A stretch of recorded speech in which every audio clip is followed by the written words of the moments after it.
નમસ્કાર દર્શક મિત્રો, એચડી ન્યૂઝમાં આપનું હાર્દિક સ્વાગત છે। હું છું આપની સાથે આરડી વાઘેલા। જોઈએ આજના મુખ્ય સમાચાર। ઝઘડિયાના રાજપાડી પંથકના ગામોમાંથી 10 લાખ ઉપરાંતની વીજ ચોરી ઝડપાઈ। ઝઘડિયા તાલુકાના રાજપાડી પંથકમાં દક્ષિણ ગુજરાત વીજ કંપનીની વિજિલન્સની 12 જેટલી ટીમોએ વીજ કનેક્શનમાં ચેકિંગ હાથ ધરતા 261 જેટલા વીજ જોડાણોમાં તપાસ હાથ ધરતા 18 જેટલા વીજ કનેક્શનોમાં ગેરરીતિ ઝડપાતા 10 લાખનો દંડ ફટકારવામાં આવ્યો હતો।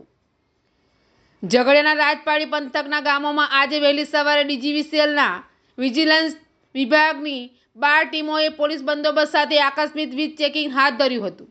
ચેકિંગ દરમિયાન વિવિધ ગામોના વીજ ગ્રાહકોના જોડાણની ઝીણવટભરી તપાસ હાથ ધરી હતી, જેમાં રાજપાડી, વણકપોર, તરસાલી, ભાલોદ વગેરે ગામોના ચેકિંગ દરમિયાન 18 જેટલા વીજ જોડાણો ક્ષતિગ્રસ્ત જણાતા વીજ ચોરી થઈ હોવાનું જાણતા આ ગ્રાહકોને કુલ ₹10 લાખ ઉપરાંતનો દંડ ફટકારવામાં આવ્યો હતો।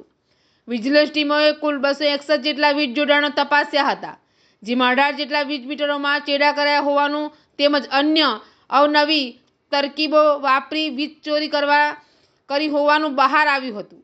આકસ્મિક થયેલ વીજ ચેકિંગથી વીજ ચોરી કરતા ઈસમોમાં ફફડાટ ફેલાયો હતો। એચડી ન્યૂઝ સાથે રિપોર્ટ જયેશ પ્રજાપતિ, અંકલેશ્વર।